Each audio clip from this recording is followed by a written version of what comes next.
Actually, I didn't put it on the slides, but we have a conference of your points, your 5 points. Okay, all right. But we will post the last conference you did where you talked about what we need to do to change the economy. But you didn't go into a lot of detail in terms of the physics and the chemistry of this important part of the economy that you're going to talk about today, right? Mm-hmm. So do you want to just say a little bit about who you are? I know Glenn because of his passion, basically. He's a great integral Permi, very wise, and I love how passionate he is about climate change and totally dedicated to it. And his interesting story, because basically you went from a very, were you a chemical engineer or something like that, right? Yeah, I did chemistry and chemical engineering. I wasn't trained as that, but I was an assistant, and I ended up having projects that that they gave me because you know, it was people got fired or left the company and things like that, and they needed somebody to handle these projects, and it takes a year and a half to train a PhD scientist to do the work. So I already knew the ropes. So I was able to get some projects, and actually the projects that I had one project that was a 25-year-old project that nobody was able to solve, and I was able to figure out how to test our product to so that we could move on. And then another one was I've got a slow connection here. I'm sorry. I'm hoping I'm okay. I'm hoping I'm okay. Hang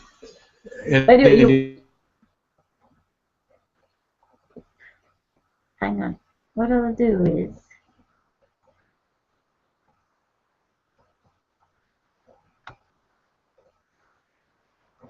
I'll share my screen, and maybe you won't need your camera. Turn your camera off, Glenn, if you can hear me. And we'll go with your slides, so that maybe I'm hoping that it won't take up so much connection. Can you hear me, Glenn? So this is what we're gonna. New Economy Week is basically a really interesting initiative from our colleagues in Canada and United States. And we have a web here. We organized 6 conferences from. Okay.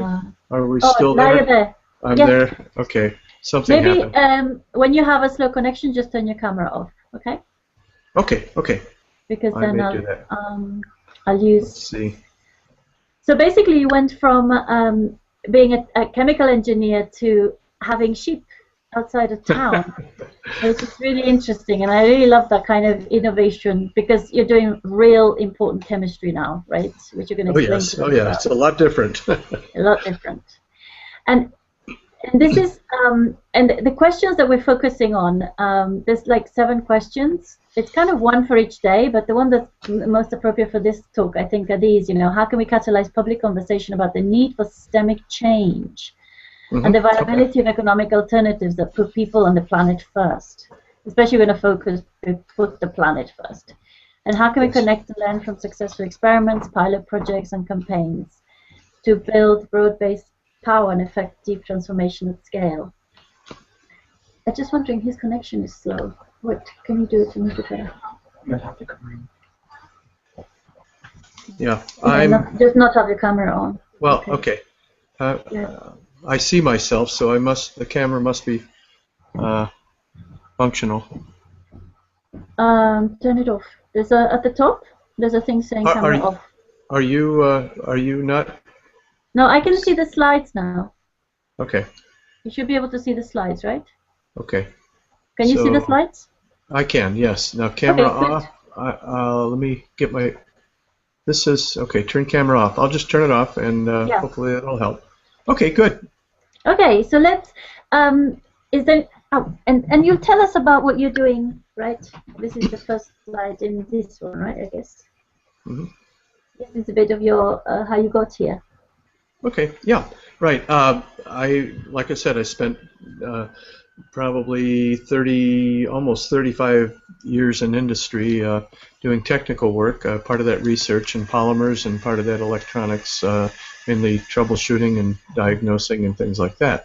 But I had been interested in peace and justice, and I knew about climate change, but I wasn't really into it until 2006, 2007, and I took my first permaculture course in 2008 with Peter Bain, and then another one in 2009 with Darren Doherty.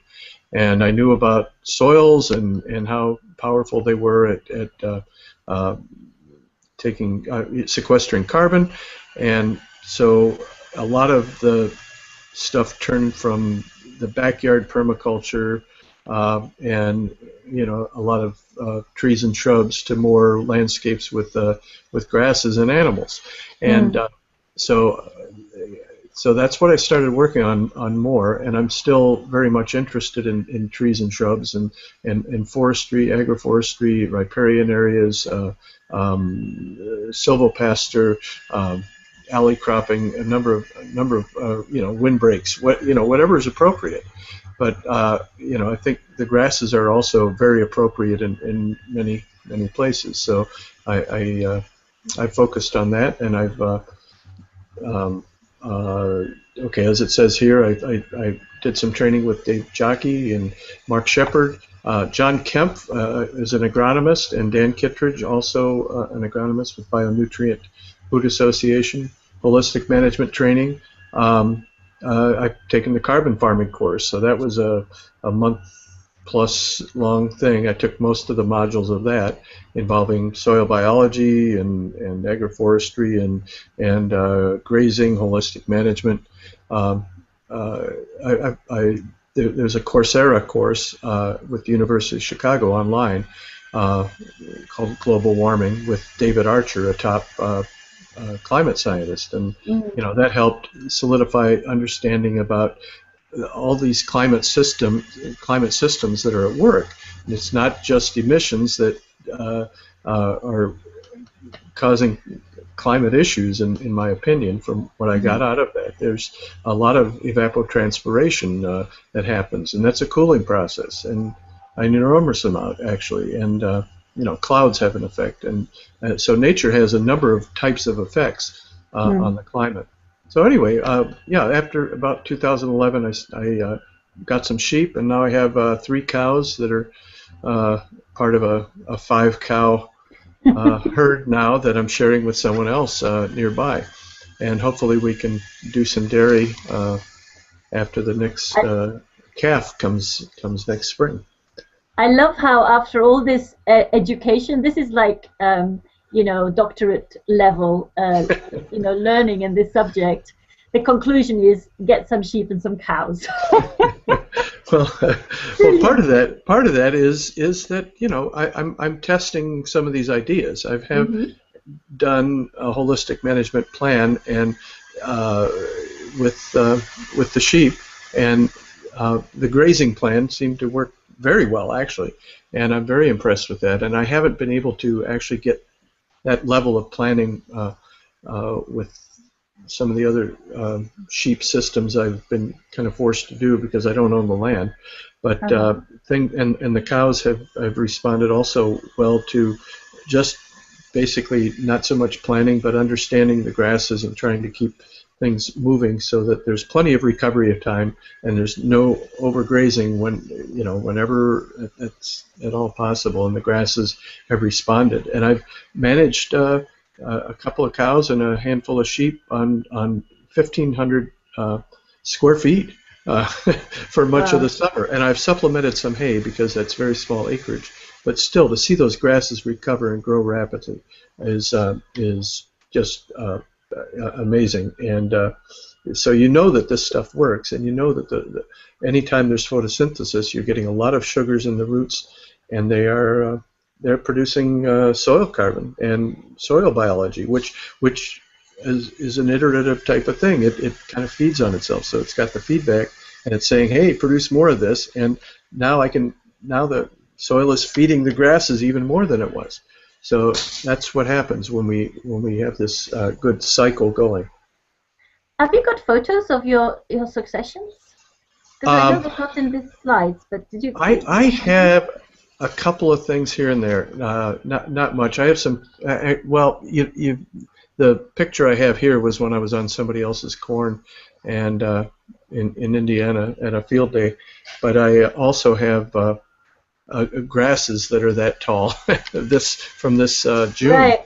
Because Yeah. you have to document this because we got the same thing going. I mean, I can tell you that our grasses have gone and bushes have gone completely crazy. I do have the photos, but you know, we're so busy with all sorts of things that we haven't put them together. But we must, okay? Yeah. We must Yes, right, and I understand that. I understand both of those things. Yes. The busyness and the need to do that. Do you want to talk about these big pictures you've got here? Okay, yes, right. I'm okay. Reverse global warming. Okay, the top picture there is a picture of me at a field day in a cornfield that was being done with worked on with biological farming, and they had great success the year before in a drought year, 170 bushels per acre of blue corn, which is when nobody else was getting any. We're getting average about 40, and so this was the next year. In that field, it was a challenging year because of too much rain at the wrong times, but yet we had some good corn there too. So anyway, but that's me, and that's the hat I wear quite often, and it's very functional. I can get shade, I can get warmth, I can carry my blueberries in it, or whatever I have to do. I can put it in my pocket, so it's a functional hat. Reverse global warming is the name of my website. It's reverseglobalwarming.org, and I have a number of resources there and a little bit of blogging over the years. The Oberlin Project is a project in Oberlin, where I live, Oberlin, Ohio, and the idea is to do buildings that are LEED platinum in the core of the town, and to try to get a green corridor of buildings as well, and also a green belt. And that's the part I've worked on. I've done some work with that, and also with to the right, Bionutrient Food Association. Dan Kittredge in Massachusetts is doing a yeoman's job in trying to get the understanding of how to grow the healthiest food possible. We don't realize how average our food is, but I'll show a couple of slides of some of the results that you can get by using these biological methods and understanding how to get the Goldilocks principle to work with the plants, get the plant exactly what it needs when it needs it, as much as possible. Biodiversity for livable climate, that's a branched off of a Google group that I've been involved in, and for a number of years, and they've been working on soil carbon. And when we evolved into learning more about the climate and how it works, we've learned about evapotranspiration and about cloud nucleation and the importance of these things, about oceans, about wetlands and boreal forests, and all kinds of things that are holding carbon and are helping stabilize our atmosphere. There's a great conference coming up in November. I advise you to take a look. I think the last slide has some links, and I think I put them on. I don't remember where I put the links for this. This topic. They're also on the page. We've just added them. All the links you sent are added to your page. Okay, good. And City Fresh, New Agrarian Center at George Jones Farm. That's a farm I worked with. It looks like I'm having trouble again. Are you still there? I can hear you fine. Okay. I won't touch anything. Hopefully it'll keep going. Don't touch anything. Okay. Glenn, anyway, that's a farm I'm working with. Okay. If you're on Wi-Fi, it's better to actually be connected with the lead if you have one. Sorry. I can't. It's not going to work. I've not been able to get a broadband working. So anyway, hopefully this will.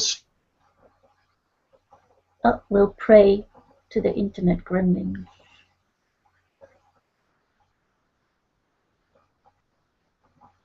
No, he's gone.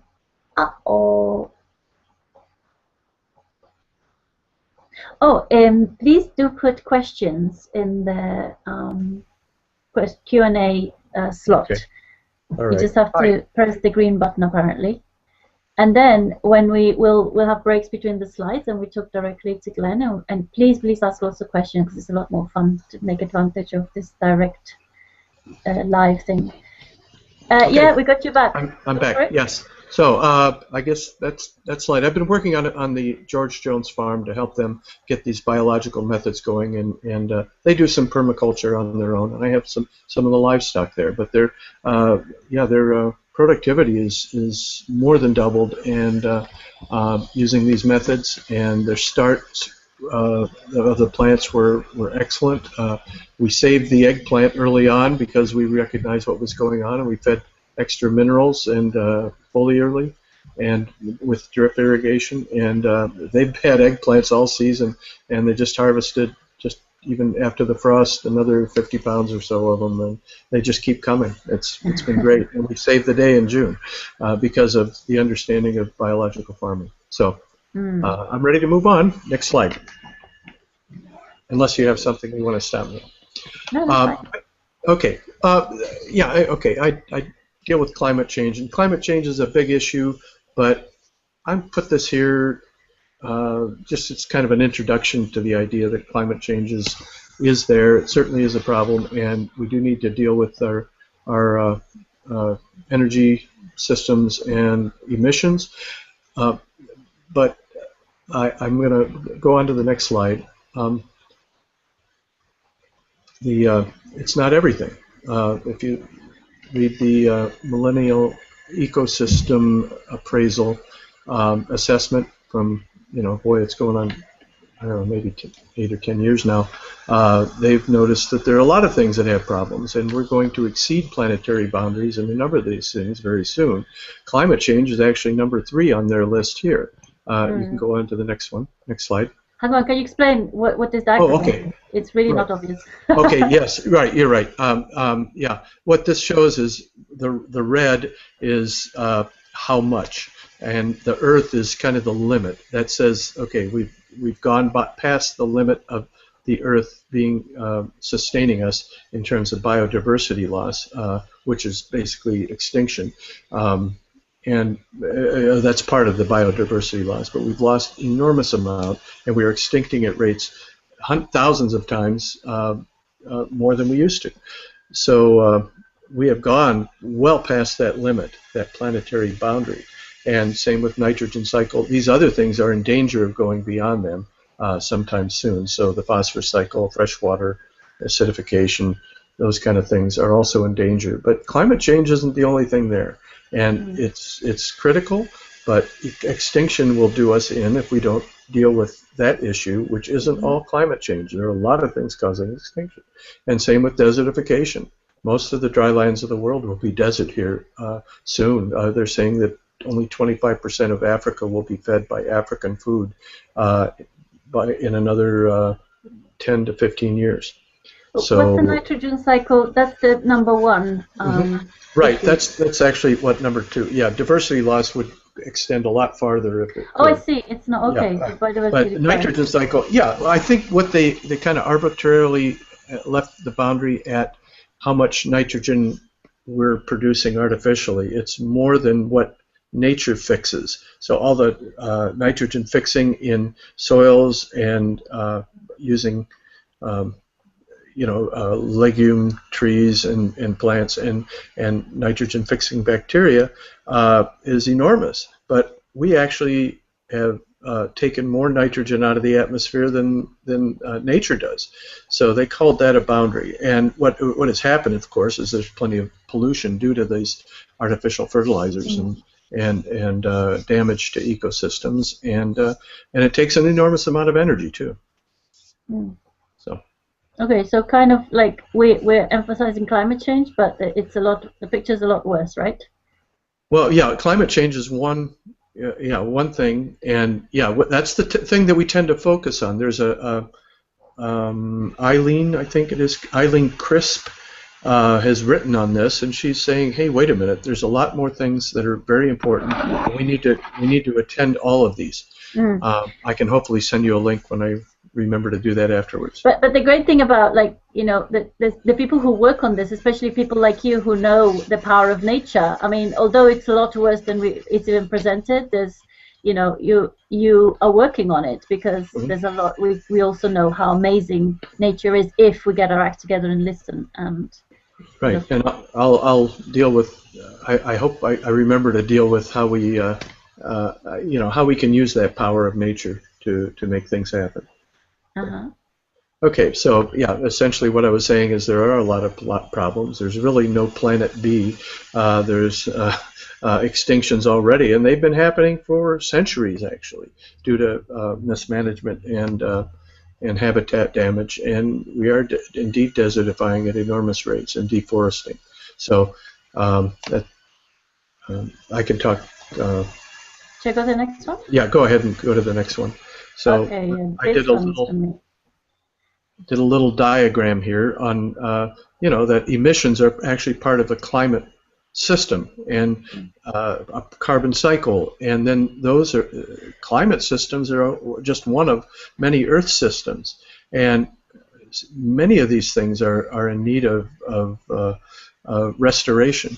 And so that's, I think, the key here is how to restore them.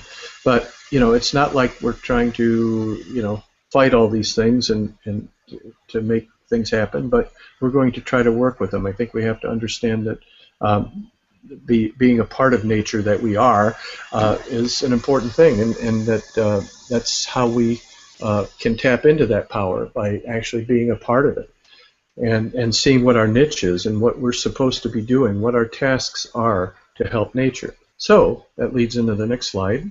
Hang on, I love this diagram because it reminds me very much of, it's so typical of us to have everything upside down, you know, there's lots of upside down things. Yeah, because right. There's another diagram very similar to this, which was basically like the old paradigm. The big circle was economy, the smaller circle inside was society, and the smaller circle inside was nature. And right. the new paradigm is nature's the big circle, society is smaller inside that, and economy is a function of society. And we had it completely upside down. And this is very much, you know, most of the discussion around what we need to do is about emissions, you know, and it's the other way around, literally. Yeah, the climate, then we talk a lot about climate, and then at last we talk about the earth, and it's really, you're saying, totally the upside down, right? Yeah, and even if emissions were to be reduced significantly, we would still have these other problems. Yeah. And even if we don't reduce emissions, we can still deal with these other problems and you know, at the very least take the edge off the effects of climate change, and at the most overcome it and reverse it, even with our current emissions.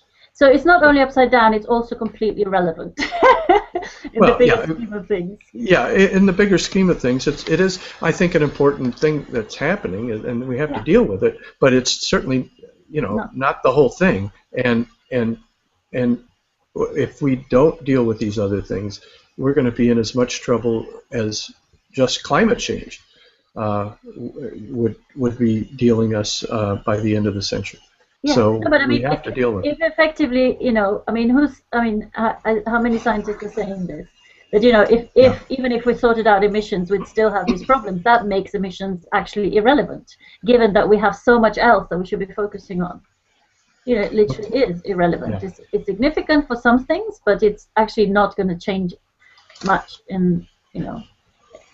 Yeah, so, and the thing is, the way things are going, I think that really, if you look at the trends right now, I mean, yeah, it sort of is irrelevant. I mean,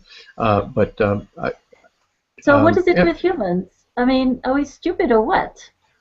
Yeah, and we tend to be narrow. Okay. I think Stuart Hill, you've got a video or two by him on your somewhere in your permaculture talks there on, and he I think says it well. We tend to look at take things that are deceptively simple, you know, like okay, you have a headache, you take an aspirin. You have, you know, bugs on your crops, you pour pesticides on them, but that does not solve systemic problems. The systemic problems, however, can be solved by Still simple things, but they are what's the word he used? There's another type, profoundly simple, right? Okay. rather than deceptively simple. And we're stuck in the deceptively simple things. And once to move on beyond that, you need some confusion, he says, and that confusion is people don't like that stage. So I don't mind it. I'm in a state of confusion all the time, I guess. But that would be the middle step.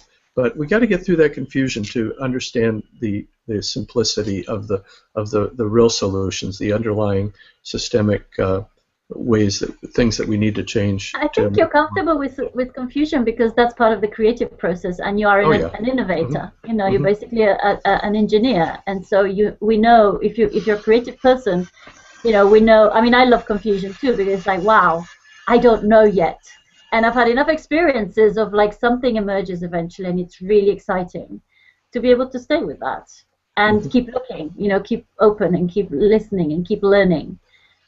So it's a very limited kind of state of being if when we're upset about confusion, and that tends to make us go and look for a quick answer, and usually the deceptively simple ones, right?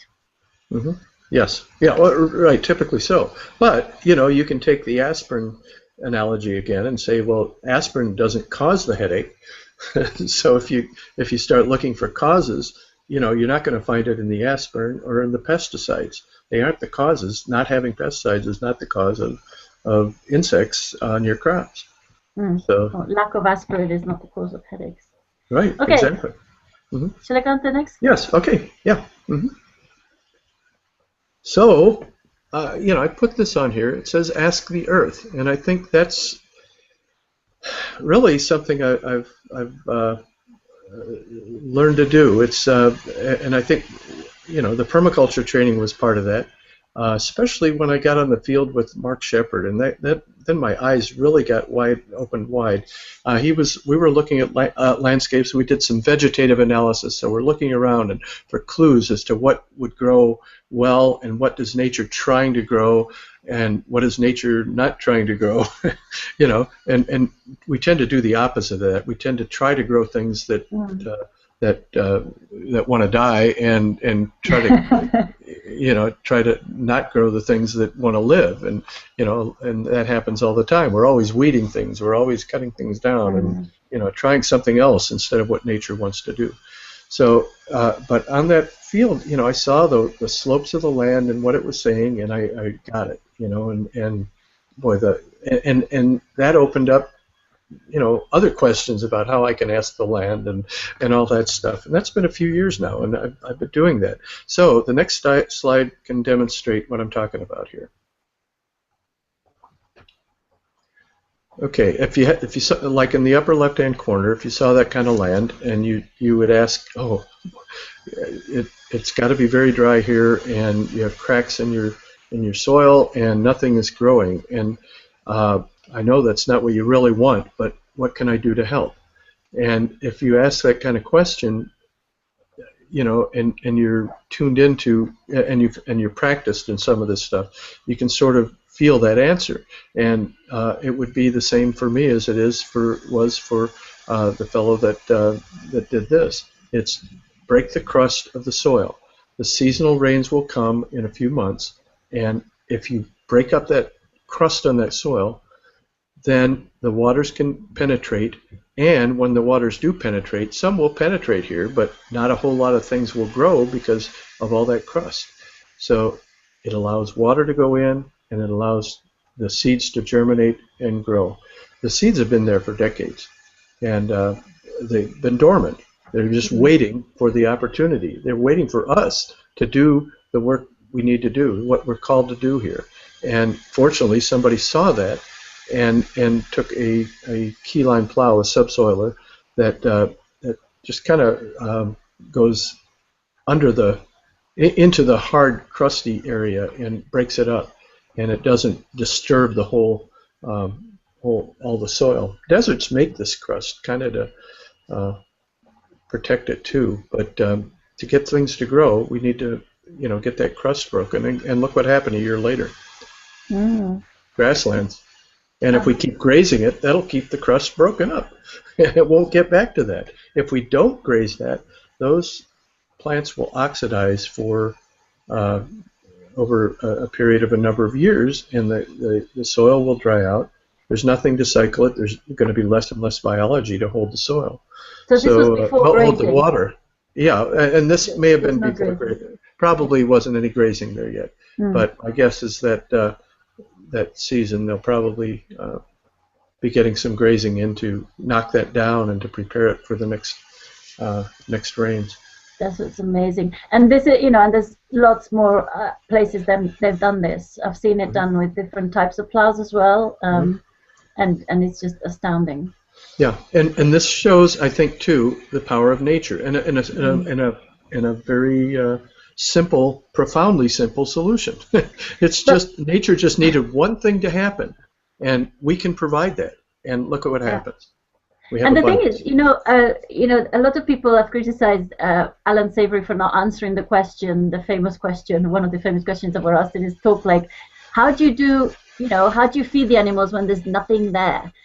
And one is usually there's a bit more than this, but even so. But you can see what the animals' paws would actually do the same kind of work that this tractor, right, is making little indentations, and herbivores have these hooves that actually make this kind of pitting. So this is a good way of seeing, what we mean about, because that's what's difficult if you haven't had sheep.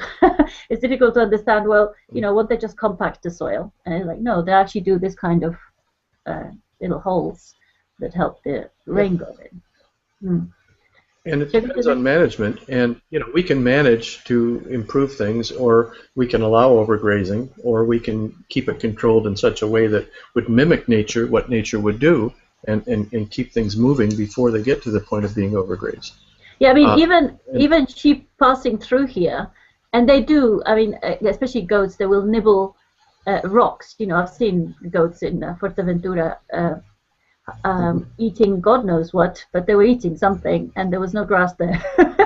But even them passing through, it means they would shit and piss on there as well as pit it. So they actually do a better job than the tractor just by passing through in a big herd. Yeah. So. And I have a picture somewhere of a hoof print, and this hoof print has, you can see a little bit of mulch there, and you can see it green coming out of it. A little bit of grass is starting to grow. That hoof left an imprint, so it is now a microclimate. It has now done some mulching. It has planted seeds. It has broken the crust, and it has allowed water. It's an imprint that'll hold water, and that's where the growth is, where those imprints are.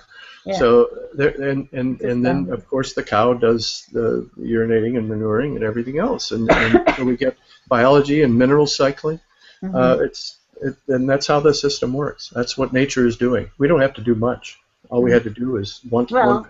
We have to do a lot in terms of using our brain, right? And I think a large area also. And nature is pretty awesome. So let's work with that and try to work with those principles. And I like, while I'm just thinking of it at the moment, your foundational types of things. Thinking in systems, and also the energy work of Odom, and how you're thinking about storing the energy and about capturing the energy, and how he does that, and holding those levels of energy, and we think that way, and we can have the answers. We can hear the answers from what these disturbed and damaged ecosystems are telling us. So, okay. So you're saying this is a project that Doherty did, or is he put this on his site, and I remember seeing that a few years ago, and then he showed it again last year when I met with him. But it may be in his book that's coming out, Darren Doherty, and it's called Regenerative Agriculture or something like that. I can't remember what the name of his book is, but it should be coming out pretty soon. It's and Regrarians is a Facebook group as well. Yes, it is, absolutely. Where there's Alan Savory participates there sometimes, and we're all on there. It's quite interesting. Right. I just left a comment there about today. So Okay, so that's where you can meet Glenn as well. yes, right. We're going to the next one. Right. Yes, please. Ah, that's it. That was the last one. Okay. Now we've got two question and answers. Okay, wait a minute. Questions. Or did you have another one? There should be more slides. I don't know what happened. Oh. Okay. Let's do this while we see your lovely face. I'll have a look. Okay. You sent me some of this. Yeah, there should have been. Let's see. There's summary. Yeah, I see what happened. Yeah, I sent as an email. I sent it twice because I couldn't do. Oh no! So it's another email. So there's another. Put your camera back on. And there's lots of questions. Sure. So I'm gonna select a question, and you'll be able to see it, I think. So Ticho, sorry if I'm saying it wrong, says, I like the crust breaking. What would happen to the ecosystem if you break the crust, allowing grasses to grow and no grazing? I think you answered that, but say, you want to finish the question? Sure. Yeah, what happens is this has been demonstrated. I mean, you can see it. People take animals off of land because they think that they're hurting the land, and in brittle environments that have no rainfall for half a year or more, then you have you don't get the grasses growing. The animals are selecting what they want, and that is perpetuated by the grazing. It's not going to happen. You basically desertify if you don't graze in a brittle environment. And there's a great book by Dan Daggett called The Gardeners of Eden, and he refers to an enclosure somewhere in Arizona or New Mexico, maybe, called the Drake enclosure. And it's right next to a grassland that's being used. But this thing, back in the 40s or 50s, I think, was just enclosed, no animals allowed. And, it's not productive at all. There's a lot of patchy bare ground and sagebrush types of plants, desert plants, but there's no grasses. Whereas right next door, there's plenty of grasses. I have a few images of that, and you can see what happens. The grasses may grow for a few years, but there's going to be nothing to knock them down and allow the new grasses to grow. There's going to be nothing to keep imprinting if they're not grazed. There's going to be, the nutrients don't get cycled. How do you get the minerals back that were, that were there? And a number of services. So we're mulching, all that kind of thing is happening. So, moral of the story: nature has it well designed. Just listen. Because that's nature put animals there. I mean, nature developed with animals, so it makes sense. We're just rediscovering the wheel, really, here when we learn this stuff. Yeah. Other questions? Yes, I don't think, and this is a question from Tico again. I don't think emissions are irrelevant. The main driver of climate change is the greenhouse effect due to anthropogenic emissions. There is some research that would suggest that isn't entirely clear. Bill Rudiman has authored some papers and continued to compile evidence to show that 8,000 years ago there was a cooling trend, and we were supposed to be getting more and more ice, and the climate stabilized because there was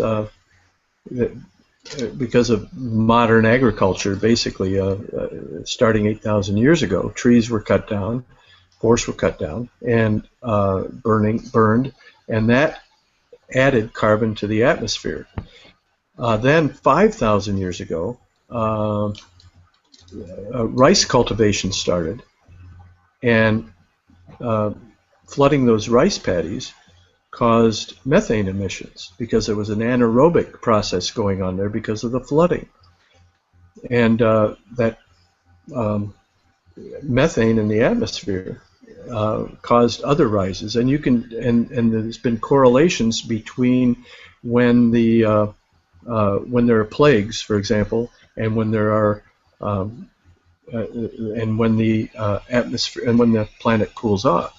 After the plague, because the forests are growing again, because there aren't any farmers farming the land. You lost, the majority of your population, so there isn't as much land degradation, and there's more regeneration. Whenever that regeneration happens, then you have the cooling. So, and overcoming emissions is an enormous task because there's so much of it. And I also look at that as an opportunity. That extra carbon there means that we can have more life than we could have had before. If we only had, an extra 10 or 20 gigatons of carbon to play with, we couldn't really add more life to the surface of the planet than what we already had. But now we have a lot more to play with. We can fill up this planet with life. Even though there's pictures. I use this as an illustration of edge. That there's pictures of roadsides where the grasses are just huge, right next to the border of the road, which is because there's more CO2 and also water, it goes off there. But I've never seen it that way. But I think I was stressing the thing about irrelevant to kind of be provocative. Yeah.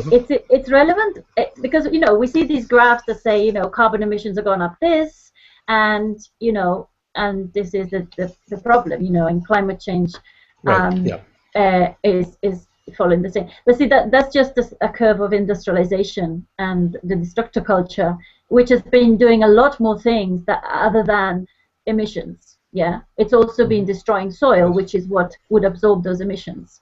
So I'm not saying it's irrelevant in terms of, but in the whole, like your diagram was saying, that biodiversity loss is massive, and that's correlated to carbon, but only by our activity.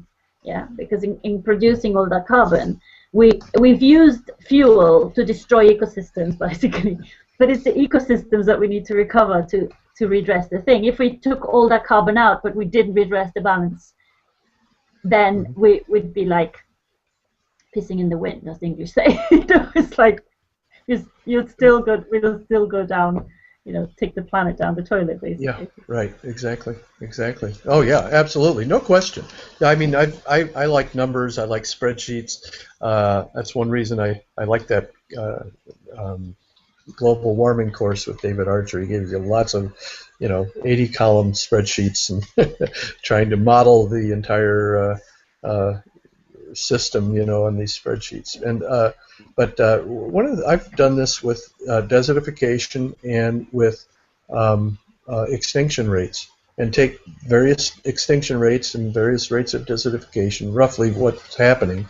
It's hard to know exactly what it is, but if you model that mathematically and you increase, because these things are escalating, and you increase them a couple percent a year, we don't get through the century. We're toast before the end of the century. Now that's not an ecosystem analysis. It's not a system type analysis. Just a mathematical way of looking at it. But we do know that things double over a period of time, and a 2 or 3% rate is kind of our economic growth rate typically. So if we keep doing that at those rates, we've got 85 years. That's our grandkids aren't going to get through their lives. I mean, really, that's really what it's showing. Yeah. And you can do that. Those numbers take extinction rate of between 10,000 and 100,000 a year, somewhere in there, and add a couple of percent every year and see how far you get before we're totally done. It's not too far into the next century. We're well on the way by the end of this century. We're almost gone. So they're saying a third of the species by mid-century is what some people are saying. Okay, let's get to the good news here, because okay, all right. Yes. There's 2 more questions. There's 2 very good questions. Thanks, okay. Pico, I don't know what to say. Sorry. You can write in the next question how you how you pronounce your name and where Pronounce you're it. from. Okay. No, it doesn't say so. Okay, I thought overgrazing caused the desertification of New Mexico in the first place. Yeah, yes and no. Also, resting the land, over-resting also causes it. So yeah, sure, overgrazing can definitely cause it. But what causes overgrazing? Overgrazing is typically caused by lack of predation. When you have a predator, on, you're going to keep a herd or a flock tightly bunched.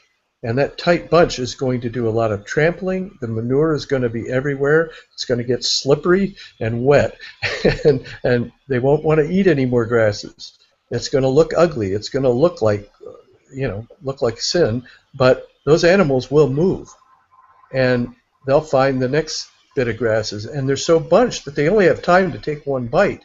And then they have to find another bite. And they're competing with everybody for the best grasses, which are at the tips. So when that happens, and they're constantly moving, because they are bunched, and when a predator comes, they want to be bunched, so they know that they're there somewhere. That's how they feel safe. Then you have this natural system that keeps the overgrazing from happening, and it keeps things mulched, it keeps things biology there and cycled, and it keeps the imprints happening. So all those things happen because of that. And so overgrazing does indeed happen, and it is happening all over the world. Jeff Lawton described it like as one area is like maggots eating the face of the earth or something like that. That's what it's like when that happens. But if we had predators, or we managed using holistic management system, which is a mimic of what a predator would cause these animals to do, then you have a whole different set of circumstances causing massive regrowth. And some of these areas, the regrowth is crazy. There's also another mimic that's interesting, I'll throw it in here, called Serengeti grazing that some people in Oklahoma and Texas do. They do some irrigation because they're mimicking the rainy season in the Serengeti. And these grasses are like Bermuda grass, and that's what they plant in Texas and Oklahoma. And on 1 acre, they can have 12 cows for a number of months, as long as they keep irrigating. 1 acre, and these grasses only get like 2 or 3 inches tall. And they eat and they move and they eat and they move, and they have to because they've just fouled the grass, the rest of the grass. But the dung beetles and the birds and everything take care of that manure, and it is gone within a few days. And they come back and eat these grasses, and they're only like 2 or 3 inches tall. And the roots are so strong that they can help bring those grasses back. And that's another thing that happens in the Serengeti. And you would think that that would be overgrazed, but it's not. It's extremely productive. So grazing is as shown time and time again. I'll show some pictures too of what happens when you graze and compared to when you don't graze. So I hope. I found your other slides, so I'll put them in. But there's another great. And Tijo has just told me that it's pronounced like this. He gave me the Spanish spelling. Tijo. I hope I'm saying it right. It's Dutch. All right. He's got another great question. So, were bison essential in the prairies? One word answer for that would be yes, sure. Absolutely. And I just kind of described how they were. Without them, we wouldn't have soils that were maybe 2 meters deep in some cases. So which is what without that, it wouldn't have happened. Beautiful story, like the prairies and the bison. But the other thing that were necessary also were predators. Without them, who were the predators of the bison? I'm not exactly sure, except for the Native Americans. English, yes, right. The Native Americans. Yes, right. Because there's no tigers in that continent, right? Well, okay. Yeah. I'll put the slides on. Okay. Sure. Good. If you put the first one on, I'll. I may be running into trouble. Let me just take your camera off. Get back on. Camera off. Yeah, okay. Camera off. Okay. Yeah. Can you see it? You sent it to me in Google Drive. I have it here. It's gonna die here. Oh. I'll be back. Okay. This is basically like I think it's the next slide. Yes. Okay. This is the difference in the economics. You know, industrial growth. This is what happened. We've basically gone from extraction. This is extraction economy. Just to extract, make lots of stuff, and then make lots of rubbish. Oh, I was doing your slide. I guess you're going to talk about the economics of nature, right? Okay, I think that's where I am. I don't have a copy of the PowerPoint with me, but on here. Can't you see it? I can see it, but I don't. Yeah, right. That must be where I'm starting. Yeah, so I think right. This was put up there to contrast the nature things that we were talking about and with what we were doing, and you can see what we're doing. We know what we're doing. I've seen the city I grew up in, 10 miles from here, was in my early years is just gone downhill. I'm 63 now, and I've witnessed that, and and then there's more pollution, there's more damage in a lot of ways. And I went on when I was with Darren Doherty last fall in Canada. There was a woodsman there that took us through his woods, his 500 acres of woods, and beautiful stuff. But he kept pointing out different diseases that some of these trees had, and how they were just going to die because of these different diseases. And I'm thinking we have lost a lot of our avian population and our wildlife that redistributes these nutrients and helps keep the grasslands and the forest fertile.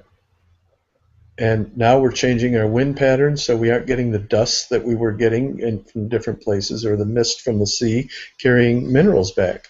We had cycles of we lose and erode things, but nature would take care of them and get them back, and that hasn't been happening. So anyway, so this is at the left, what we call the destructoculture. On the right, we have the permaculture, which is a different type of economy altogether. Right, and there's a picture of a seed there, and they've chopped open the seed, and that's all important too. I mean, we need to know what's in these things, and it helps us understand what we have, and we can analyze, nutrient composition and stuff like that. But the real thing is, when you take that seed, you put it in the ground, water it, and it grows, and then you have what you have on the right and the left of that seed are the more seeds. You keep getting more of them, and the same with the animals. I don't know. I was up to 65 sheep this year, and I didn't have land for them anymore. And I'm trying to get more fencing on the property. I don't own the property, so what do I do? So anyway, we're working on that. But that's what nature does. And this is Ailanthus is the bottom pair of pictures. One seed can do a cluster, can make a cluster like that, plus another 100 clusters on these trees, and you get all kinds of productivity off of these things. Yeah. With just one little seed. Percentage profit of what would you say? Yeah. So if you go to the next slide, you can see the right. Yeah. The growth rate is enormous. Economics can't do that. They can't grow that fast. Human economics can't do that. Nature economics does that. Right. Sure. Every day. If you can and we're messing it up. Yeah. On the next slide shows some of the things there too. The pros and cons. I haven't seen the next slide yet, though. I may be hung up. And nature. Yeah, I'm hung up here, I guess, again. Give me a second. Sorry, I apologize. Yeah. And please, I remind you to ask all the questions you like, and also observations that don't have to be questions. Because, when we'll stop the slides, you can, we'll look at the questions that you've put.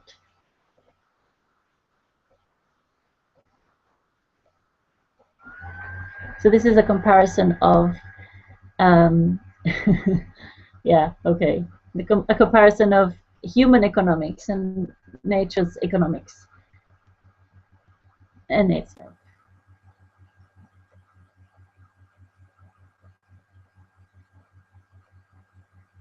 pretty clear. Yeah, we're based on an extractive economics, and nature has a regenerative type of economics.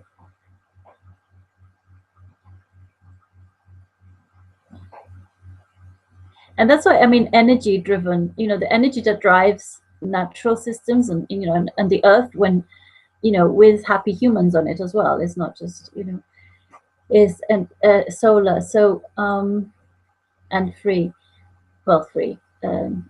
It, you know, solar energy will create all this abundance if we know how to design with it, if you know what to leave in peace, and we can increase the productivity using human knowledge and brains if we know what to do. But that's why we say, you know, another way of saying what sustainability would look like, kind of vision statement for permaculture, is harvest only sunshine, which is plentiful. It's just like, you know, the earth is bathed in masses of solar energy every day that can produce huge amounts of biomass, which is basically very ecological energy. And we've just based all of our relatively recent society on fossil fuels, which, apart from being expensive, they're also hugely damaging.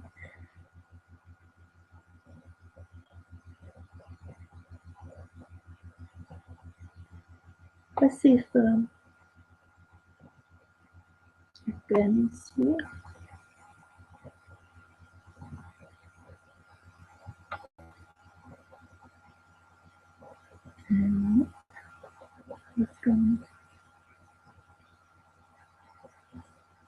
Okay, let us know if you, I know there's some people here, if you have any questions, or if you tell us about yourself, why you're interested in this and what you already know about regeneration economics.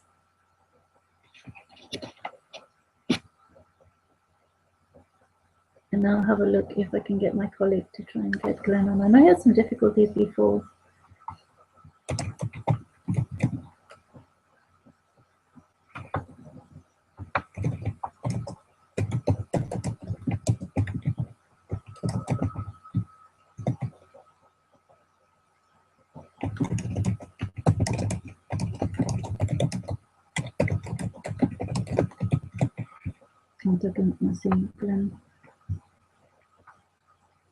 Can't get back. Uh-oh.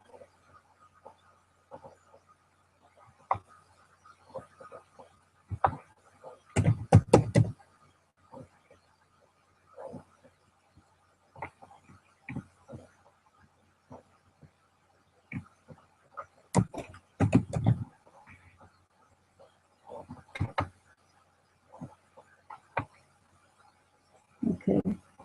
He's fallen off. He's come back in. Yeah, okay, there I am. Here I am. Yes. Oh boy. Got knocked way off. Yeah. Okay. This with the challenge. Anyway. Okay, turn your camera off, please. Okay, will do. And I'll go back to the slides. Okay. Camera is off. Okay. Can you see it? It's yes. the one about Okay. economics and nature. Right, right. And you know, we kind of alluded to a lot of this, and you know, basically, when I read the economics textbook, there were some things that stood out, and one was that economics is based on exploitation. That is how things happen. You're exploiting resources to get an economic gain, and they're not bashful about it. At least they weren't back in the '60s when the book I read was published. But nature is just, you know, has this life force behind it, life is always working to transform nature and create more life. So it's I think it's a whole different way of doing things. Economics is not at all a biomimic,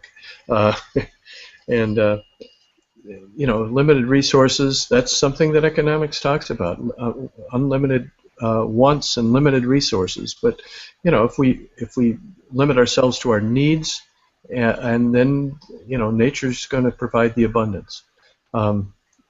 Economics is an extractive system. It's mining things, it's destroying things to make things happen, and where nature is is very regenerative, and no waste in nature. Whereas most of what we produce has, almost everything we produce has more waste than the product in so many cases, including our energy.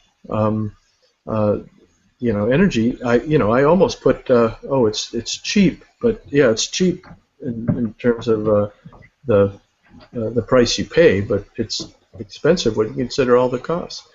And here we have free solar energy doing all this work, creating biomass and creating food and creating structural materials and keeping us healthy, providing our oxygen, holding our water, and helping to cycle our water and make rain.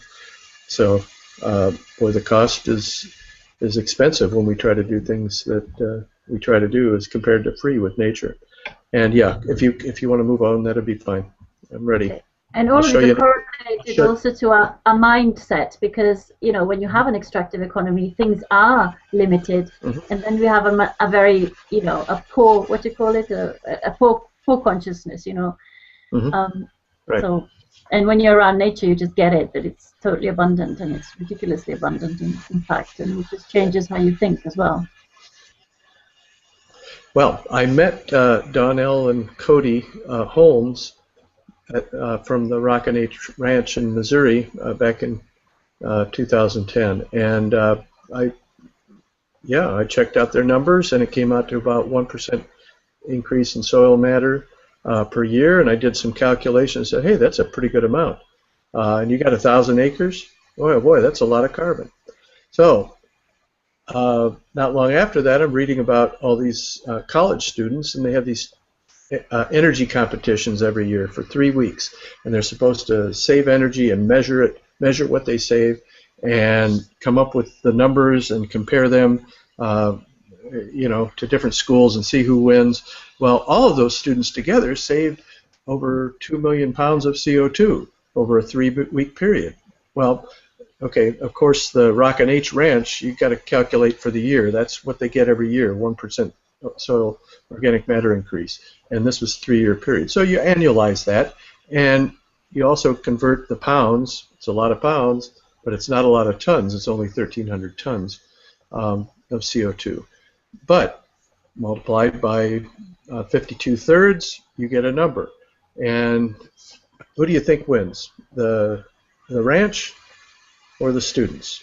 250,000 students saving energy. Well, it's actually very close, and if you do just 6 inches of soil, probably, and calculate some losses, because there are, some losses here and there. The students actually would technically win, but if you did the whole soil profile down a meter or so, you'd probably find that the Rock and H Ranch would blow away the students in that competition. So what Cody Holmes says he sequesters and what the students say they sequester, I would say that the students would win. But overall, you can't beat a 1,000-acre ranch.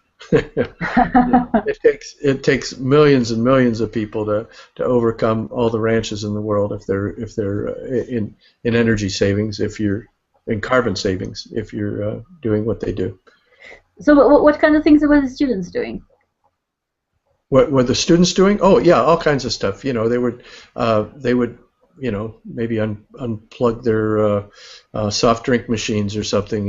Make sure the lights were out in the lounge when nobody was there. Keep the doors closed. All kinds of stuff. And Right. I'm not sure. Saving water, They measured a number of things. Okay. recycling types of things. Yeah. Mm-hmm. And how many people on the ranch managing it? Oh, well, okay, 2 managers.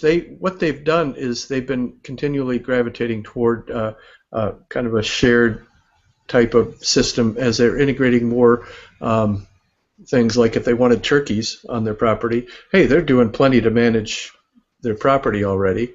Why not find somebody that wants to manage the turkey operation, or maybe get some more agroforestry going. So they're branching out in a lot of ways. So I'm not sure exactly how many managers, but it's not a lot. Actually, Cody wrote the book called Ranching Full Time on 3 hours a day. And so it doesn't take him long, and you'll see that there's a link that I supplied on the Soil Carbon Cowboys, and Neil Dennis in Saskatchewan, I think, or Alberta, is saying, yeah, he has so much free time on his hands now, But yeah, Cody, when you talk to him and somebody suggests doing something, he said, nope, I can't do that. That would take more than 3 hours a day, sometimes, if they were suggesting some labor-intensive type of thing. And I think the farmers like to make things simplify their ranches and farms.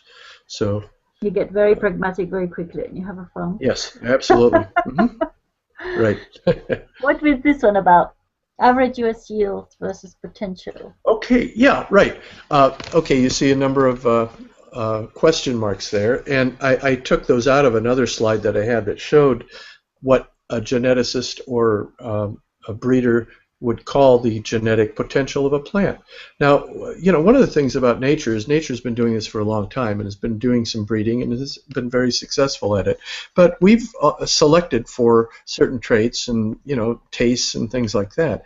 But still, it turns out we can be a lot more abundant than we are because we are not anywhere near the genetic.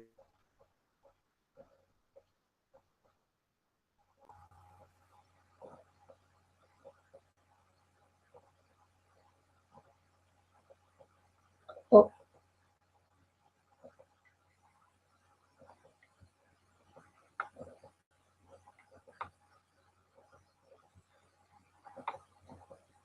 We've lost him again. Sorry about that.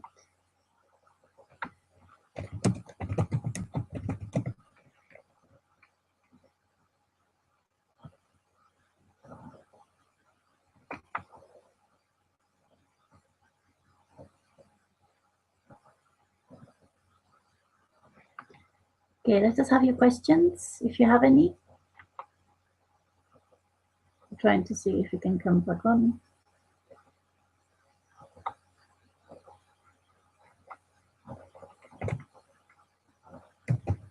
Sorry about this, we got terrible con. Usually we don't have problems with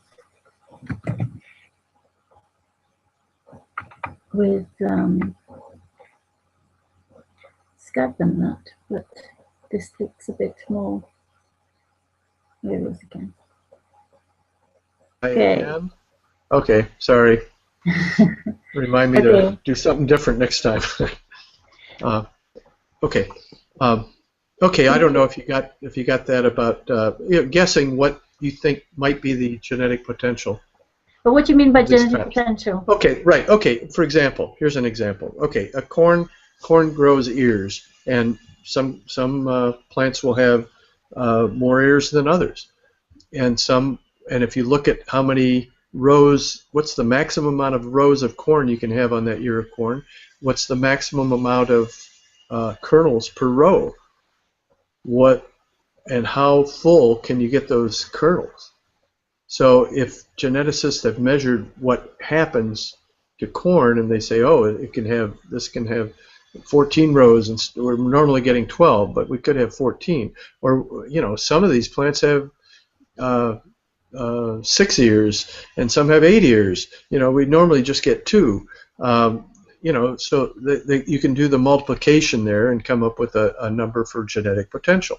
So what could a corn plant have if Goldilocks were saying, okay, this is just right, if you could get things just right all the time. So if you have some ideas of those, you can write them down and compare to the next slide. Okay, I'm sorry. Bushels per acre, and ppA is pounds per acre, and so that's what people are normally getting, according to data that I was able to find in time to put the slide together for what I used it for last time. The ones below are what people are getting. Yes, right. The question mark is what they could be getting. So what is it? Double, treble? Well, go to the next slide. And you'll see what the answers are. We have the answers. Oh my gosh. Yep. Ooh. Okay. Way out. Yep. typically 10 to 20% of. How do we know this? Because these geneticists have done the grown the best plants they can, and they see where the new Right. the buds are for the new ears of corn, and they know that if you did it better, you could get those buds. And So and these results are only available with biological methods, right? That's what we found as well. well, yeah, and biological farming has actually done that. In the case of tomatoes, John Kemp. These are John Kemp's numbers. The potentials are. The other numbers, the yields, I've looked up, but the potentials are what John Kemp has said that he gets from breeders and geneticists. And so 1,100 bushels per acre of corn. He said that there are actually some geneticists that are talking about maybe 2,000 bushels per acre. So the tomatoes, he says, he believes that there are farmers that have reached that amount already. So he thinks the potential is even higher than that. So we are coming close to doing what we can do.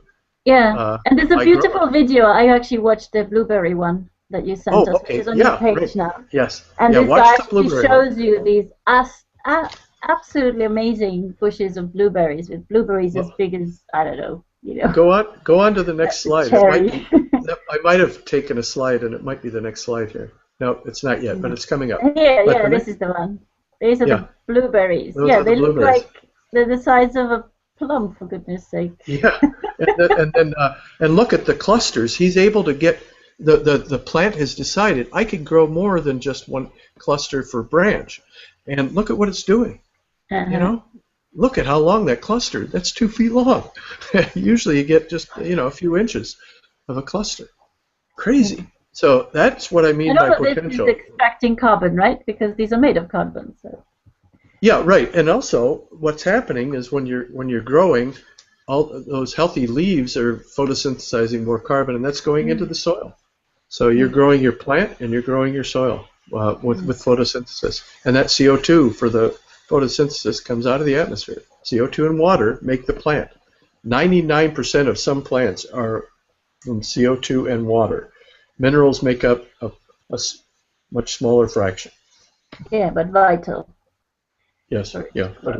Right, oh yeah, absolutely. But keep in mind that an enormous amount of CO2 goes into these plants every year. Yeah. System of rice intensification is what people have been working on for the last 20 years. A guy in Madagascar, a priest, I think, in Madagascar, said, tried to do some things differently, and these are some of the things he's doing.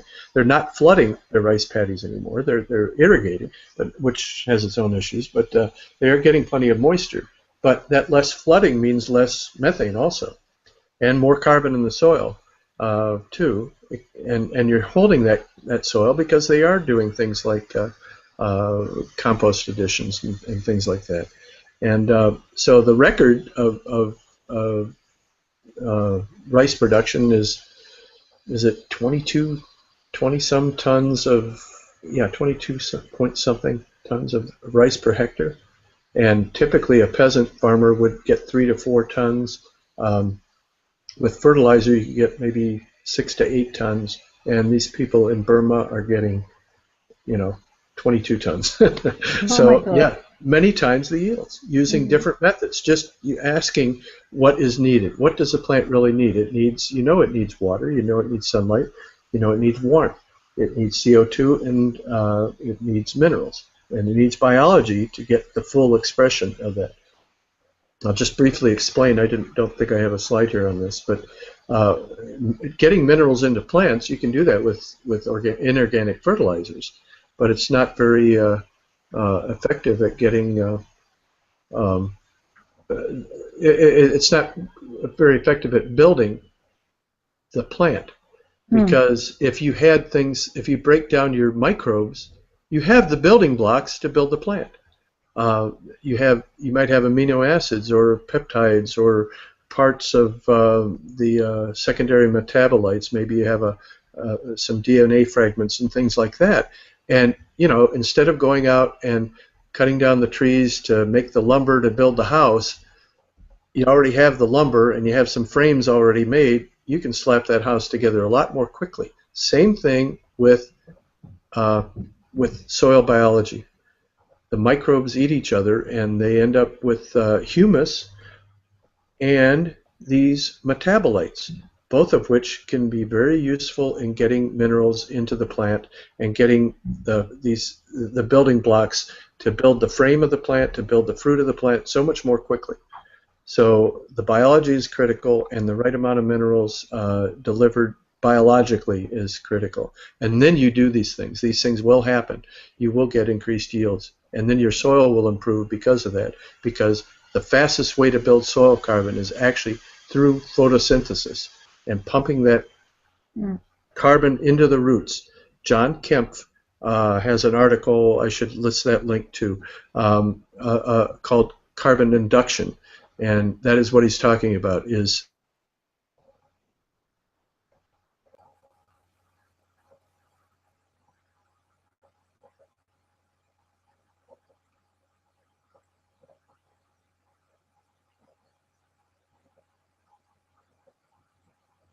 Oh. It's gone up again. What I do is I keep inviting him back in. Milton!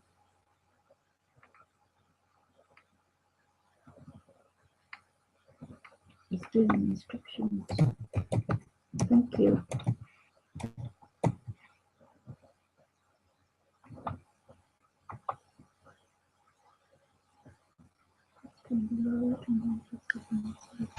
Okay, sorry. okay. So, I was doing it all wrong. Milton just told me. Thank you. You were saying about John Kemp, the last thing we heard. Okay, yeah, about carbon induction. Did you catch enough of that to get the idea? Yes, I think you got cut off halfway. Can you see the slide? Yes, I can. Mm-hmm. Okay. So, you want to move on? Should we go to the next one? Yeah. Yeah, go ahead. And yeah, and the other thing is the nutrition part of that too. If you're getting good photosynthesis, you're going to get that means that the system is functioning well. You're also going to get good nutrition. You need minerals to get the good nutrition. And this slide shows that an apple a day, it takes 26 apples a day to keep the doctor away, based on this amount of minerals that this research had shown was in the soil and in the plants. Yeah. Whereas it used to be a lot more minerals. That's kind of an extreme, but it also had some good accompanying diagrams there showing incidence of disease correlating inversely with lack of minerals, and also some of the things that we were doing to the soil and to our ecosystems, and the harm that we were doing. So that's why that one is there. Elaine Ingham, also in our page on health, she says about mineral deficiency. Just it's been measured, it's been logged, and it's gone down stratospherically since the 50s, 40s. Do you want to say something more about the amazing blueberries? I guess not. Oh yeah, and this is about the water retention landscape. Okay. So I'm back again. So good. So I don't have to reinvite you. That's basically the way what I was just going to show. And we did see Bob Wilt's blueberries. And here's the other thing about those blueberries too, is that talking about it would also take 26 blueberries to do what one blueberry did before, if that's all we were getting. The average Brix reading, people know what Brix is. Brix is a measurement of refractive index of the plant juices. And the higher the refractive index, the more nutrients is in it. And so you can do a handheld refractometer. I use one all the time. Most of the vegetables I test are poor or average according to a Brix scale. And some of the fruits can get up to good or excellent. I had some excellent beets this year. That was the only thing that showed excellent out of all the vegetables that I found in the market this year that were good. So most of them are not good. But his blueberries are, and not too many nutrients, and a lot of nitrates instead of proteins, and the leaves don't get fully developed, and they don't get the fats in there and the lipids that are protecting the plant. These blueberries that Bob Wilt had, I had some of them that were 22 Brix. The chart says 16 is excellent. And so he's well above the excellent point. And you can see that it's because the plant is healthy, because, you know, he also said they get no diseases, they don't have to spray anything, they look really healthy, and they have good management of everything else. I mean, they must be raking it in, because this fruit is really expensive.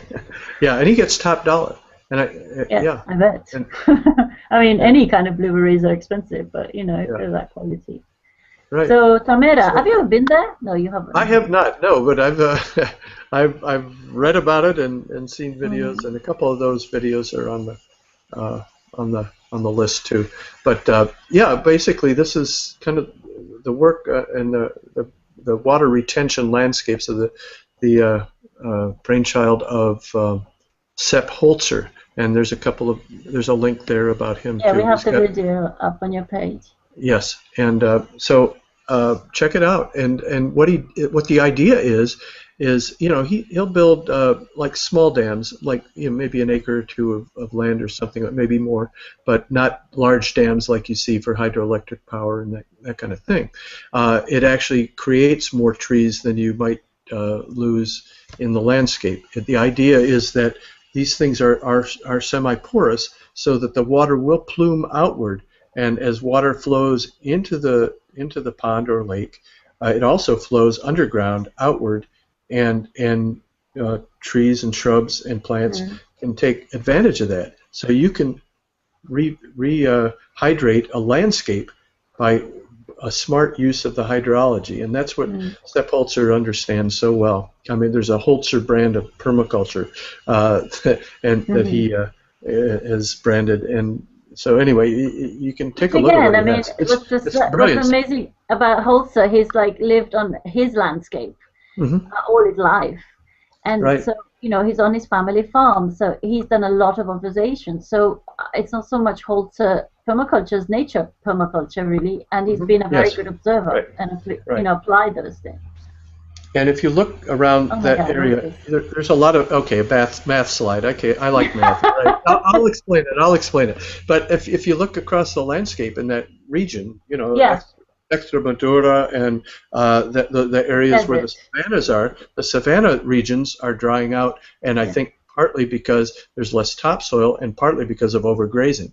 The predators aren't there, so they tend to overgraze. So these beautiful oak savannas are just drying up. So Sepp had a way to rehydrate that quickly, and I think that's one good way to do it. The other way to do that is to not overgraze, you know, and to get the animals working the landscape the way that nature had intended, with or without predation. Either way, you have to manage it to get the landscape working. This is basically a balance equation. So on the left side of the equation, you have how much rain falls, and then how much of that rain leaves. And if you have the same amount all the time, you know, going away and being added, you'll be in balance. And that delta V at the end, that means the change. There won't be any change. So if you keep everything in balance, you keep the same amount of water. If you have an aquifer, you keep the same amount of water. If you have a well, or a deep well or a shallow well, same kind of thing. But if you lose, if you drain your field like so many farmers do, oh, it's too wet in April, you know, I can't plant, you know. Well, if you be patient and wait till June, you would then have water in August, because you can hold that water in your landscape. And there are ways to do that, and there's some good videos there that demonstrate some of those ways of doing that. But if you start losing water, it adds up, and over time that delta V gets bigger and bigger and bigger, and you get nothing. We can also regenerate water in the landscape, and Sepp Holzer had one method. You can harvest water. There's a video that shows some trincheras and gabions that are basically piles of rock, and the gabions are held together in fencing, and, you know, held together. Vegetated cover, growing topsoil. Are ways to doing that. So yeah, we can. You can comment while I get back in, and you can change the slide. Okay. And gabions, incidentally, is like the watering technique in a nearby island here. It's very desertified now in Fuerteventura. The stunning aerial photographs of where these ancient structures, which are basically like water retention structures, of collecting all the water that comes in the few months of rain, in these big pools, basically, and then the water gets seeped in, and you can grow stuff there for the rest of the year. And this is in very dry, you know, periodic rainfall areas. So we know about these technologies as well. It's just, as humans, it's just we don't apply them a lot of the time, because if you fly over Fuerteventura, which I did just once, it was incredibly sad because there's all this desertification and then these passive structures of amazing gabions been operational, and you can see them, they're green, but they're abandoned, you know, they're just accidentally green. But these are technologies working, and very passive earth soil technologies, earth movements.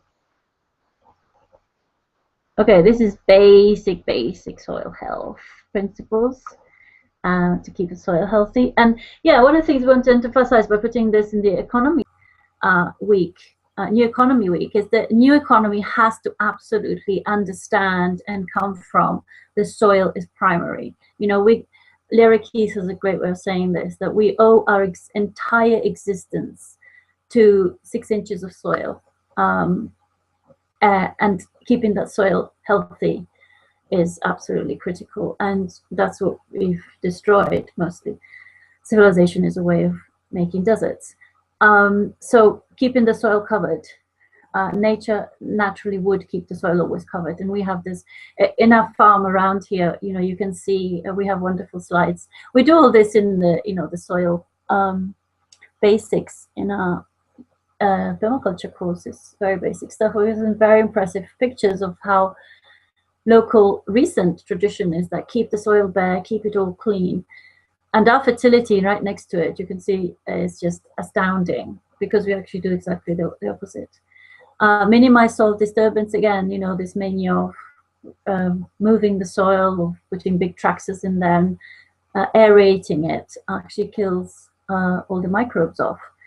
So you use it when you want to strategically have a big increase of biomass, because all these bodies, dead bodies, are nutrients. But you know, so very short term you get a yield, which is why people do it. But then long term you're destroying your soil.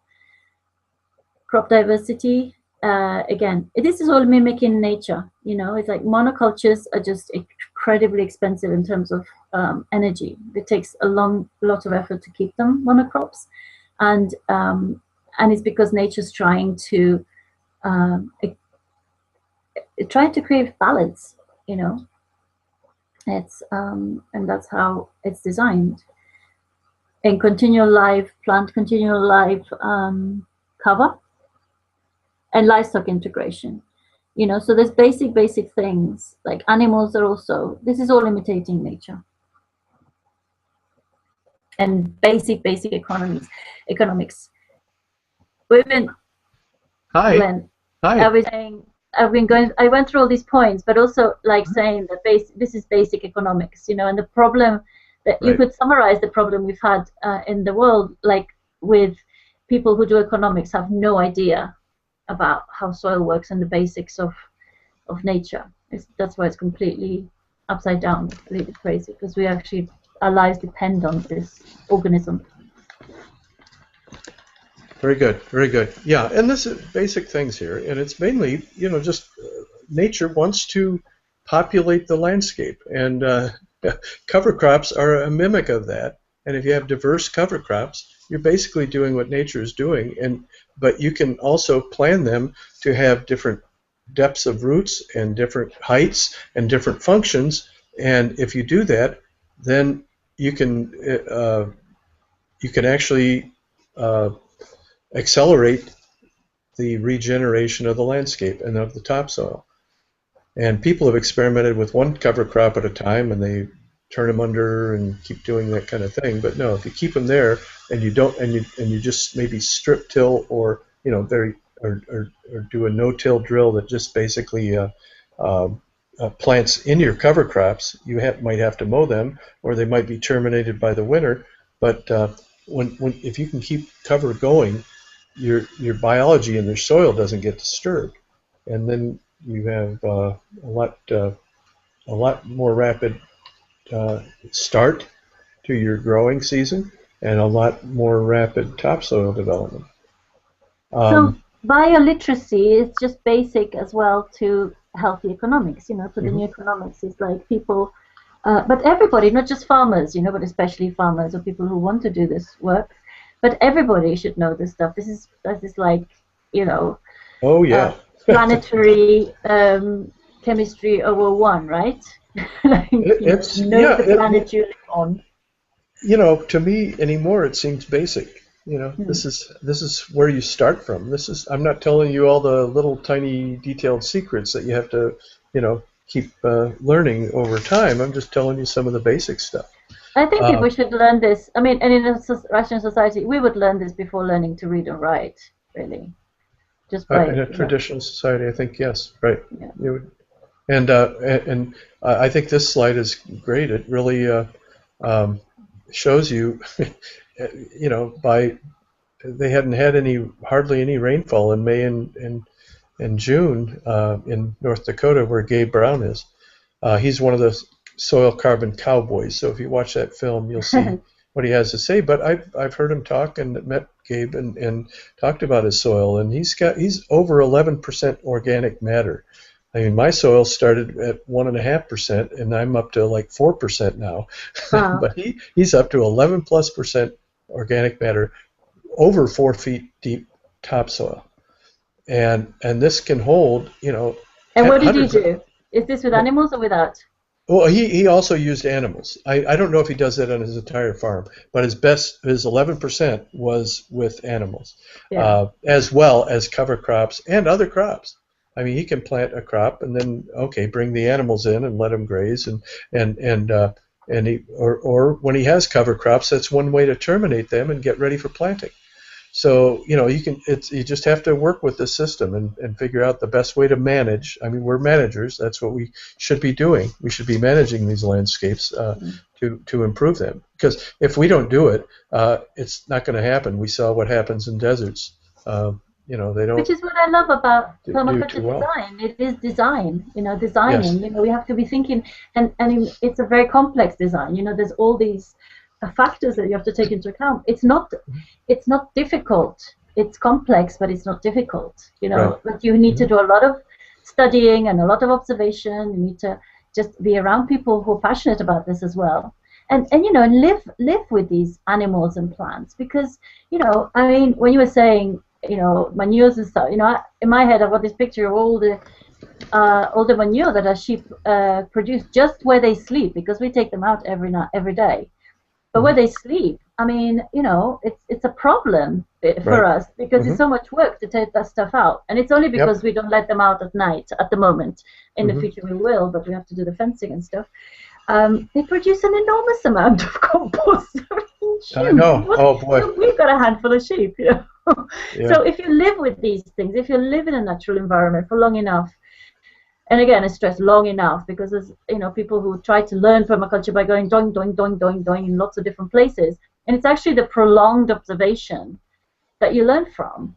So to really watch and to have people teachers who can teach you how to look, to look in a different way. So, and the people that observe fall in love with this stuff. I mean, observing, absolutely. just looking at this picture, I'm in love with this picture, Yeah. And but the animals too. I mean, just watching them eat, and looking at their bodies and observing over time, and you can see different things and make these observations. It's just like so perfect, and you just feel like you're a part of the system now, which you are. I mean, we really are anyway. You know. No, like every day, we take out the sheep, and I was taking pictures because Jose is going to do the same talk very differently from you, but same kind of principles in Spanish on Saturday. So anybody who can speak both languages, have a look, because it'd be interesting to see how they complement each other. But I was taking pictures. So that's what's nice about doing these talks. It reminds you to take pictures. But this terrace that we recently put them in, it was really horrible. It was all tangled and brambles. They ate everything, and also encouraged us, to do some farming, because they damaged the walls, stone walls around the terraces. So all the broken branches that have fallen off or that are about to break off the almond trees, we collected them and put them around the edges where the stone walls are, so that the sheep won't go near the stone walls because they break them. So, it's going to look completely different. It's like, and it's a beautiful interaction of human and animal and plant that, we're encouraged to tidy up and do this kind of walls, which they're going to, because it's an edge and we're creating more edge, that's going to create another ecosystem right on the borders. And it's going to make it more easier for us to put the sheep in next year. And we're going to see, we are documenting it properly this time. We're going to see how much more, growth there is in the same months after the sheep have gone through. So you fall in love with the whole system, and especially feel totally, spiritually kind of, for me it's a kind of satisfaction, a whole, all round in every ambit, to be part of such. To be part of the miracle of nature and the miracle of the economy of nature. It's just astounding. Yeah. And I think that slide and all these slides I think really show what nature really can do and how abundant it can be, and it really is a multiplier, an exponential multiplier, just amazingly rapid transformations that can happen. And this subsoil turned into topsoil in just a few years. Where is it? And this is in Wisconsin, western side of Wisconsin, Mark Shepard's farm. It's New Forest Farm, Viola, Wisconsin. And he bought this field with a few other people that dropped out on him. And so he was left the last one in, so he was the one with the mortgage. And so they planted annuals for a few years, but also worked in more perennials over time, and we can see the picture of the farm. And what he did was design using the contours of the land. The neighboring farms, this is 104 acres, the neighboring farms had cornfields, and you get all kinds of runoff. But what he did was capture that runoff by digging just small swales, just using a one-bottom plow. Near contour, so in these valleys where all this water was rushing, it would be distributed to the rest of the landscape, to the ridges that were actually drying out because they were concentrating water in the valleys. So he's redistributing it, and that's where he's planting his trees, along these swales. Right. And doing little pocket ponds to like little surge tanks in these valleys too. But he gets practically no water settling in low spots or anything like that. Same with Gabe Brown. You can get a massive rainfall and not have a problem. But his neighbor, it's all running off. And he also measures like pesticide residues and herbicide residues in his crops, and he's basically seeing none. There's so much fungus in the soil that it's just taking care of it. Right. These things. So and he uses animal agriculture too. He works with the systems that are allowed by the U.S. Department of Agriculture. So he can have alley cropping systems, and they will pay for tree planting and the crop growing in the seeds for the what's inside the alleys. So alley cropping is you have trees surrounding an alley of crops or of pasture or of hay, and so he does that.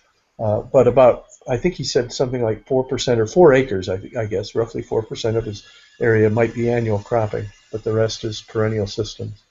And he challenged me to eat tree crops for a month, just tree crops. I said, yep. I said, nope, I'm not going to do that. But because I eat, but what I did do is eat mostly perennials. Because I call the cow and the milk a perennial system, because they're eating grass. There's no annual agriculture involved in grass-fed animals. So I was eating more nuts and more fruits, and that's kind of my diet now. It's a lot of it's nuts and fruit, and also some vegetables, and a lot of it is meat and dairy, and I get a lot of my fat and protein from that. Yeah. So that works very well for me.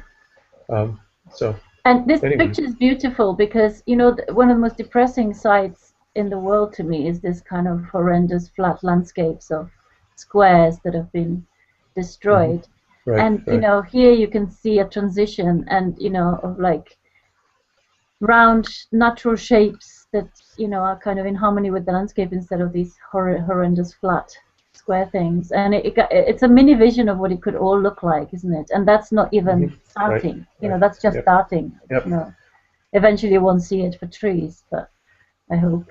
Yeah. Right. And so, but he's very productive. So he's got hazelnuts that are producing, and chestnuts, and all kinds of stuff. He has a wide diversity of How many crops. people? I mean, you say he. I mean, It's Mark is, but what he does is his model is that he manages some of the things, but he trains people on how to manage other things, and if you want to learn, this is how you learn. Okay, you're going to get a share of this, the yield of this part of the system, so somebody's managing the turkeys, somebody's managing the cows. Yeah. If the coyotes are coming and he can hear them, he gets on the phone and calls the managers of these systems, of these parts of the system. And, but at the end of the day, I mean, they either make money, or if the coyotes if they didn't get out of bed and chase the coyotes off, they might not get anything. So, anyway, so that's the reality that he's training people to do. And some people have been just, there's a farm in Iowa, 140 acres. This guy used government grants to get trees planted on this 140 acres using this same type of system. He would do swales on contour and keyline plowing on contour to hold the water, to grab the water, and train it to the drier areas from the valleys to the ridges, and planted all these trees, and has them growing, has hay and pasture and multi-species growing on his 140-acre experiment. And he has about maybe 2 other full-time people that live with him, and then he gets field days and things like that, and people can do work on the farm and other stuff too. But And where is this again? It's in Iowa, near Cedar Rapids. It's called Versaland. His name is Grant Schultz. Versaland in Iowa. Yeah, but these things are popping up. More and more people are doing this. Yeah. It's neat. Great. No, we need more people to do it. Okay, so life begets life. Yeah, this is just some slides I left it from a Facebook page on holistic management. Regenerating Grasslands, it's called, and yeah, you can see side by side. Same day, just different management. It's the same rainfall, it's the same soil, it's the same stuff was there, same history, but these people have chose to manage it differently, and they make a huge difference. As it says, it makes a huge difference. So you can get a lot more. There's the effect, the economics there in that last slide there, last part of the slide. Every square foot of ground produces 3, 4, 5 or more times the food, and so it's management. That's good economics. Design and management. Let's design. I ask climate people, okay, what's your goal? You want to try to avoid 2 degrees of warming. Yeah. What about 350? Does anybody have that as a goal? But we're already at 400, and so everywhere in between, and hardly anybody answers that question. Right. It's crazy, but they don't answer it, and they don't know. They don't know what they're trying to do. They're just trying. They know what they want to stop. They want to stop these emissions. They want to stop the oil companies and the coal companies and that kind of thing. But they don't really know where they're going. And I think that's important. Without the goal, how do you know? What are you trying to get? And I'm looking for abundant, moist, humid, beautiful, delicious landscapes. That are sequestering carbon, growing topsoil, more life on this planet. Life is the driving force of nature, and we need more of that life. So that's my goal, and I'm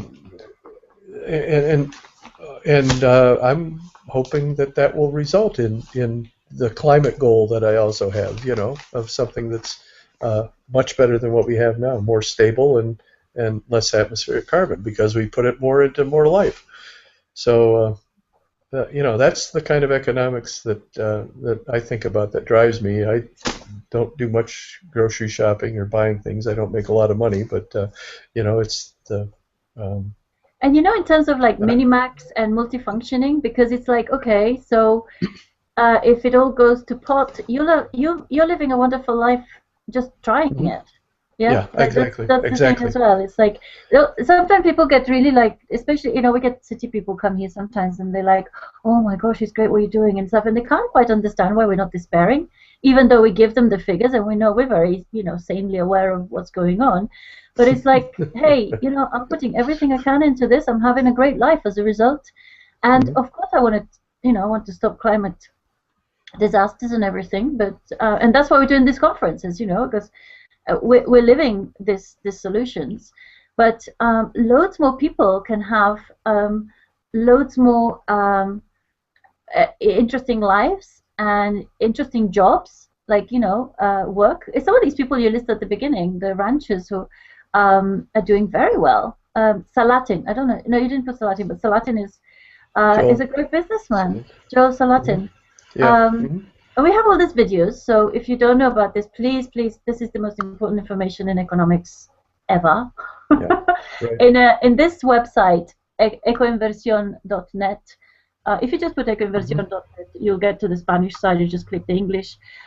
It's New Economy Week, and Glenn's page is /nature. And I've just put lots of videos that Glenn just sent me there.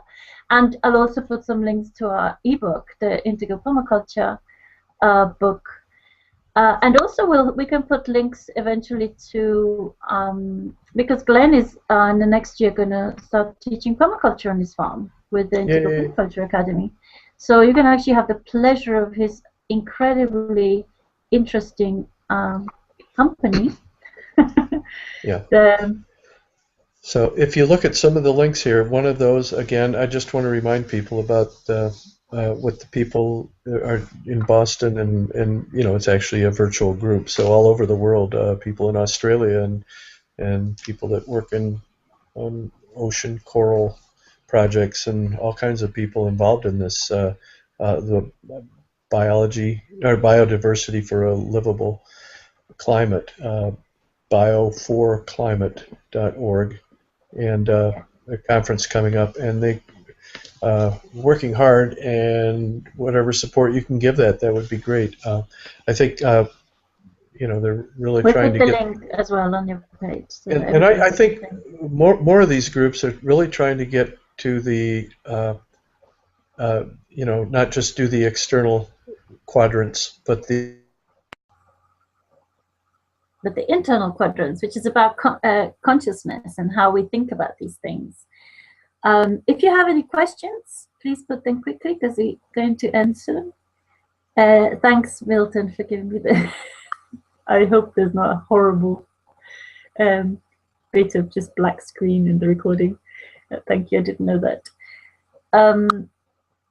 Yeah, that we haven't talked about integral permaculture because you can see the links, but basically this needs a culture change.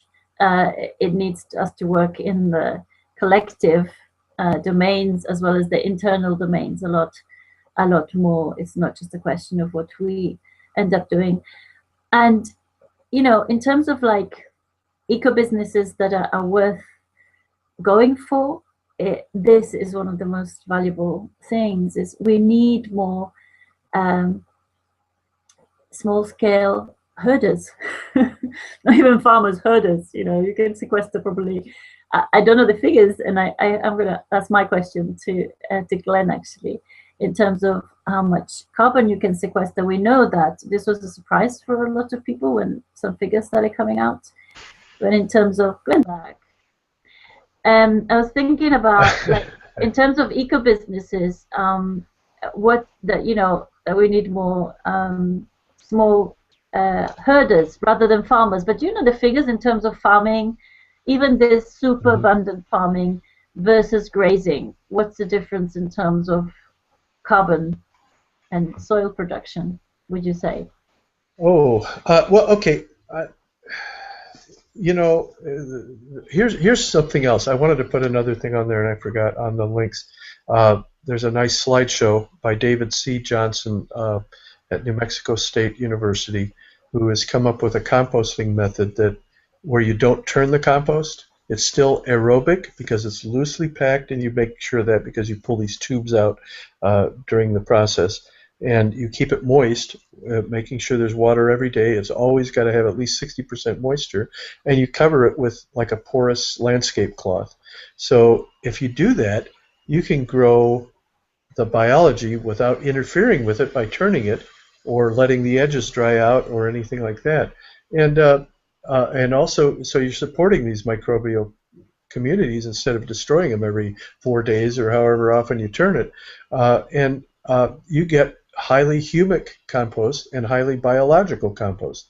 Both of those things support the plants very well. So he's putting it on these soils, and he's estimating that he can get, at some point, soil carbon numbers roughly equal to what grazers are getting, the best grazers are getting.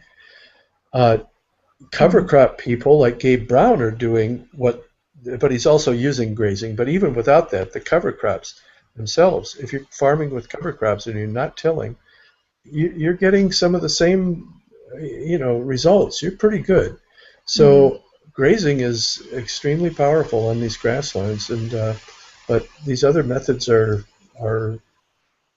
pretty crazy good too. And I think too, if we combine some of those methods with the grasses, we can improve those. I do some foliar feeding and mineralization because I know my minerals are low, and that really boosts the pastures quite a bit. And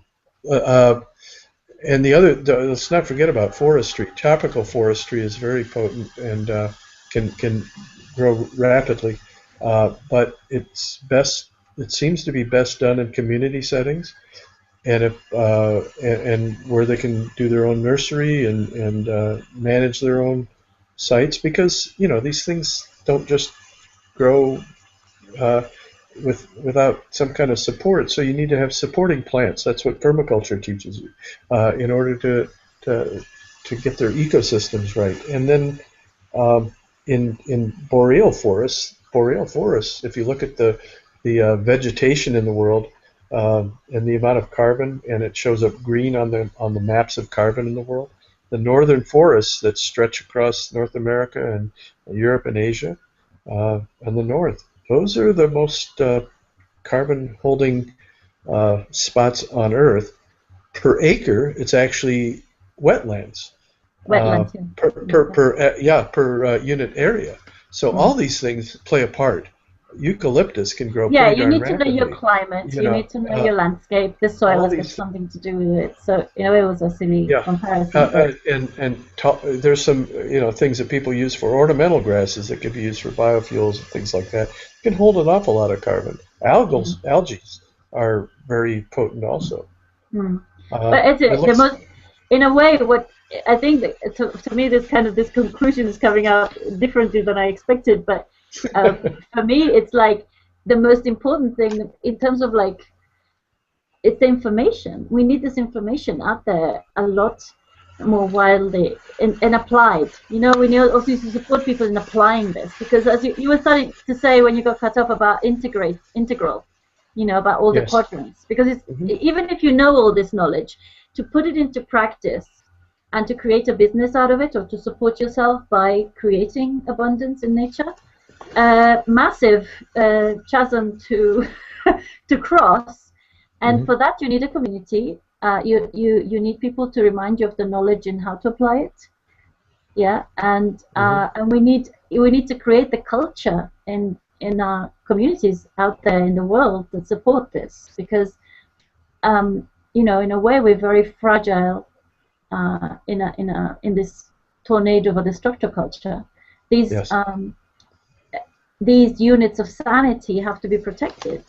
And our next conference about horizontal hostility for that reason, because sometimes the climate isn't just tornadoes, they're just like people being hostile in very different ways, and we need to put that on the map, and that's part of integral as well. It's like, from every corner, a complex system needs complex system thinking to get it to work, right?